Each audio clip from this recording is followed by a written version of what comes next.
Good morning. It's Friday. Thank God it's Friday. I hope y'all had a good week. My name is Austin. I'm an addict. I got clean here at Serenity House in Abilene, Texas, October 19, 2014.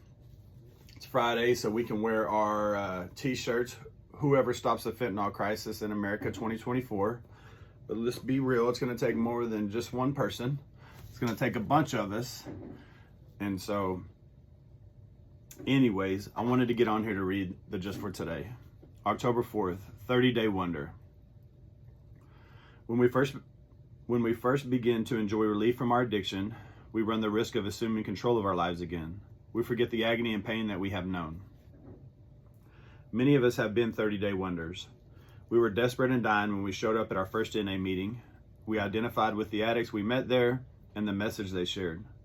With their support, we were finally able to stop using and catch a free breath. For the first time in a long, long time, we felt at home.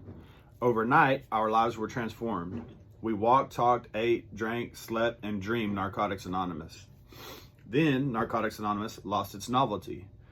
Meetings that had been a thrill became monotonous. Our wonderful NA friends became bores, their uplifting NA talk, drivel. When our former friends called, inviting us back for some of the old fun, we kissed our recovery goodbye.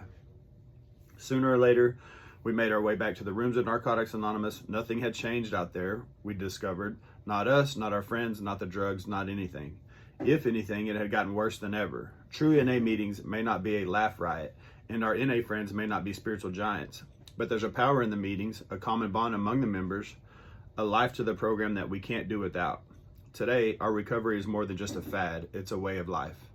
We're going to practice living our program like our lives depend on it, because they do.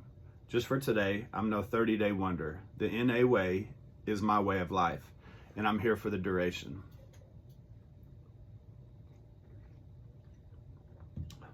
I can get with what this reading's talking about. You know, my personal experience, and that's all I have, so I can really only share about myself, is that I picked up one white key tag and I've been clean ever since. That's not because I'm so good at this or because I practiced all of these spiritual principles. It's because the 2 decades before that I had used and I had gotten to this sick, dark place, and I had made every mistake you could possibly mistake, and I was just burned up. The drugs didn't work anymore. I was done. I was blessed with the gift of desperation. So when I picked up that key tag, I've stayed clean almost 10 years now, and it's not anything special I've done. I can identify with it, talking about what goes on in the meeting sometimes. Not everyday meetings are the funnest thing that I did that day. Sometimes there's meetings when it's really hard to sit through and not get up and walk out. But I know that this thing saved my life. It gave me, not only did it save my life, it turned me around. It gave me joy, happiness. It's not always joyful and happy, but it gave me happiness and joy, and it gave me hope, and it gave me a purpose. Like, I have a purpose today.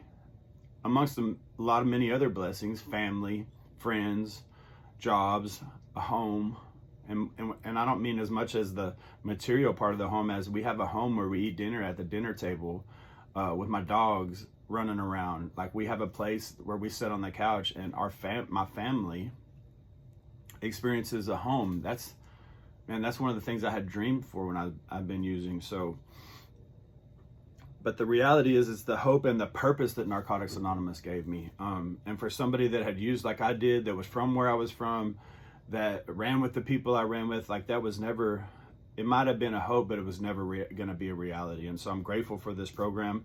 There's days when things seem monotonous. Not every meeting is a good meeting. Not every period in my recovery is a good period in my recovery. I've had some tough stints, right?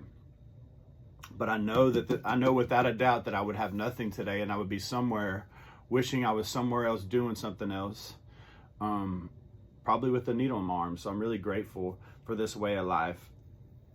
Recovery is like that. Some days are really good and some days aren't so good. And I have to be, the thing is, it's my perspective. Am I humble and grateful? Even when things don't feel good? Am I committed? Even when things don't feel good, when they're not fun, when they're hard to keep, am I committed to this way of life? I'm blessed to say that I am. I hope that you are too. If you need help, please reach out. Thank y'all for tuning in. I hope you have a good weekend. We got some Friday night football tonight, and so I'm blessed to be able to show up at my son's football game I'm blessed to be able to show up at this treatment center and talk to y'all. So I hope you have a good weekend. See you Monday.